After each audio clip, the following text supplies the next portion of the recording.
Everybody, it's EK from EK Gorman Designs, and I am sneaking in today with 5 fast cards featuring White Rose Crafts August Legends of the Sea subscription kit. Yes, I spoke very fast. It's a lot to say in a very short time.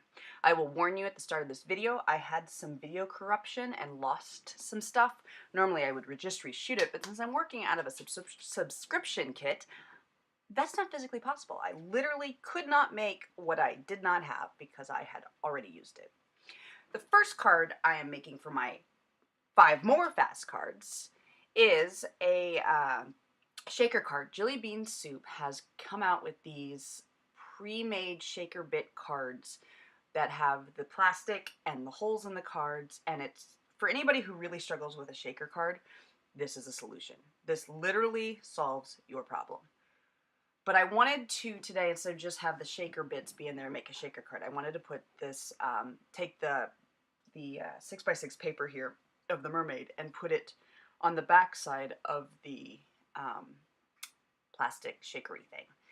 Yeah, struggling with words today. Maybe I should speak faster. When I speak faster, I don't seem to be struggling with words as much. I just know that you can't understand when I speak faster.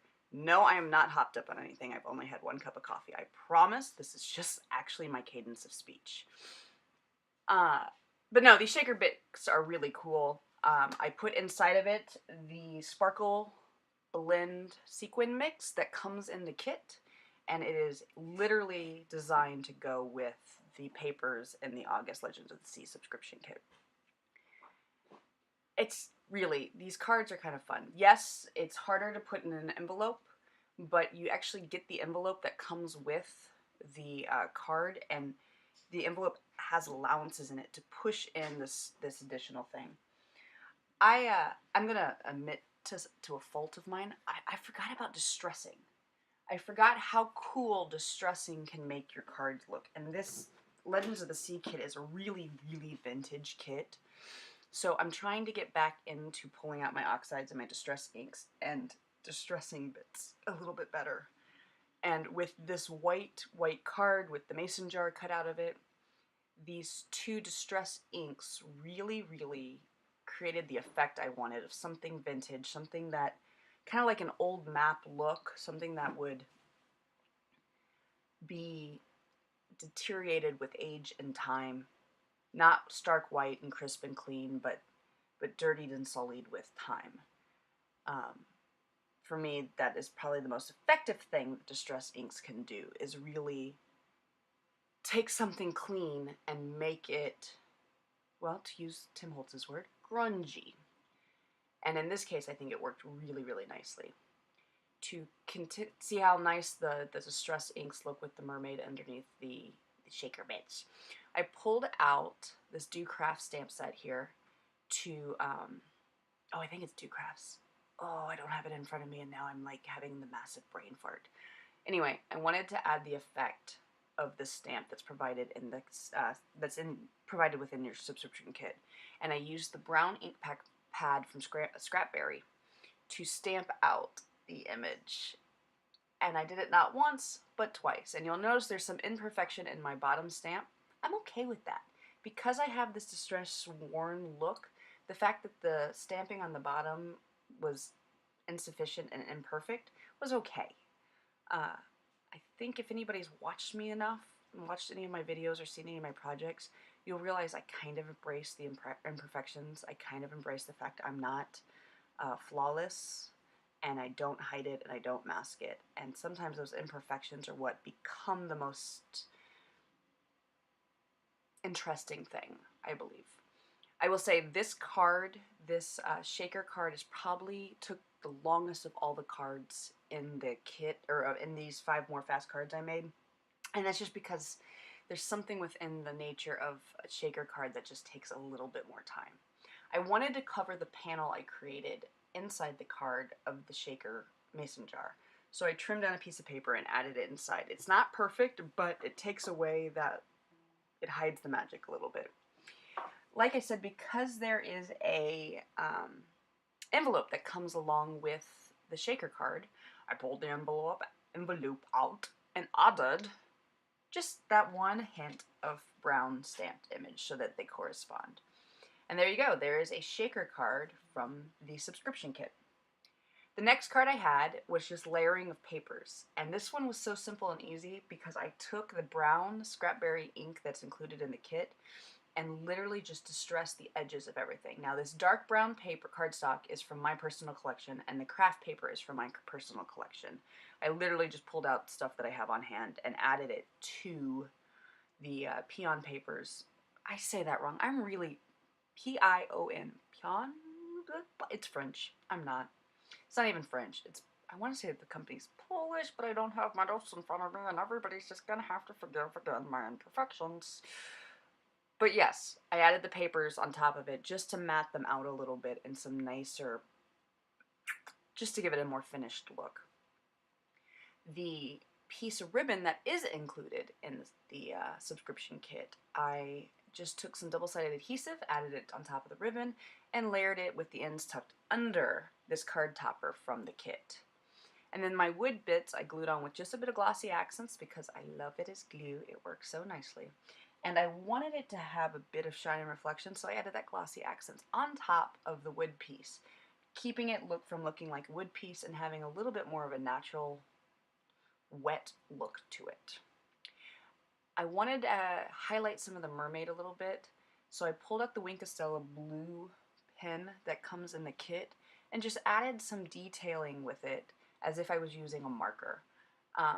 Yes, there's a little sparkle that comes with it, but mostly it just adds a few more shadows and highlights to the card topper, helping the mermaid pop instead of letting the wood piece pop. And there you go, there's your second card. For my third card, it's another layered series, and I used 2 toppers, but for this card, I wanted to cut the ship out of the frame in the topper that's naturally there.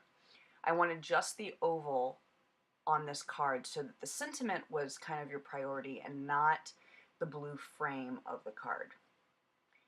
So I just literally took my craft knife and cut it out, no big deal. And then I needed to help, what's the word I want here?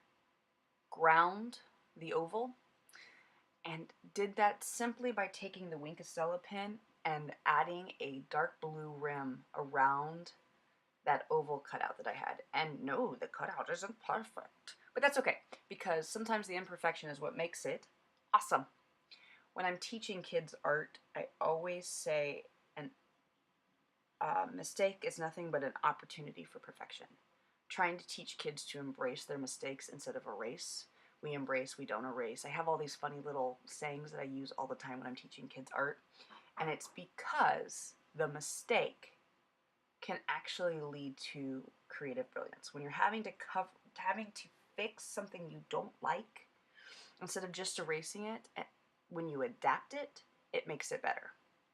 I pulled out my distressing tool here and wanted to distress and create some jagged edges, I don't know, for the sentiment on this card. Just to, again, give it that worn, grungy look, like it's coming from maybe buried in time.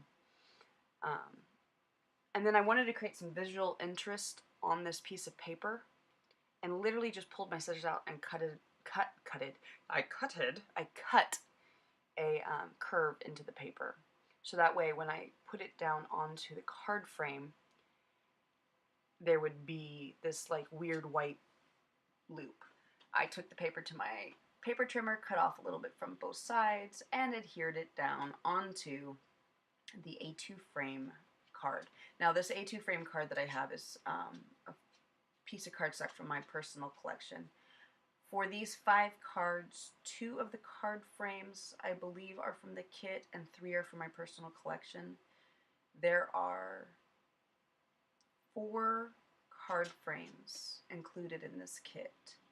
3 in color and 1 that's that shaker bit opening from Jelly Bean Soup.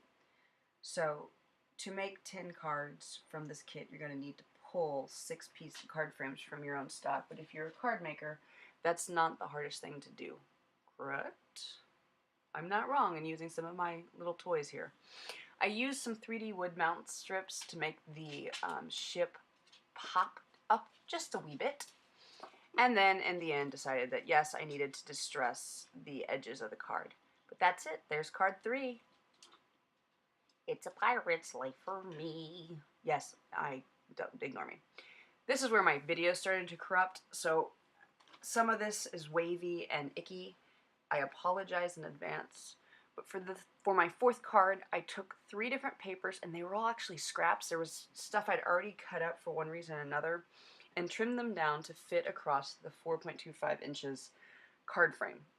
And then using the brown Scrapberry pigment ink pad, I distressed all the edges and adhered them all down flush against each other to create almost board-like images, as if somebody had created a panel of boards and used whatever scraps. Well, exactly what I did. I created a panel of boards using whatever scraps were left over. And I like the effect. Now, I took the raffia, and you can't really see what I'm doing because I'm a dork, but I adhered it under both of the scraps so that way it was trapped. And I added the seashell sticker. That's it, card 4. It was a simple, easy, great card to do. The final card I have is where my video really corrupted. So you can see how I'm layering it. I'm taking the card frame that's provided from the kit and the envelope, and then I'm layering paper on top of it. The brown board paper I distressed and added brown ink to it. I added some stampings, and that frame, that open frame, is the leftover scrap piece from the ship I cut out earlier. I stamped inside of it a couple of times and then add that seashell with some distress, broken china ink to create the image that I was looking for. Sorry I don't have this section of video. Like I said, it completely deteriorated and corrupted, and I'm not nearly tech savvy enough to show you exactly what happened, but it was a simple layering of papers and adding the frame and adding the wood piece in the center. Thank you very much for watching today's 5 more fast cards from the August subscription kit from White Rose Crafts. They are shipping and on sale now, but limited edition, and will sell out before you know it. You like what you see, and click the dragon that will subscribe you to my channel. Otherwise, give me a thumbs up and to tell me you like what I'm doing and want to see more things like this. Have a great day and happy crafting, everybody.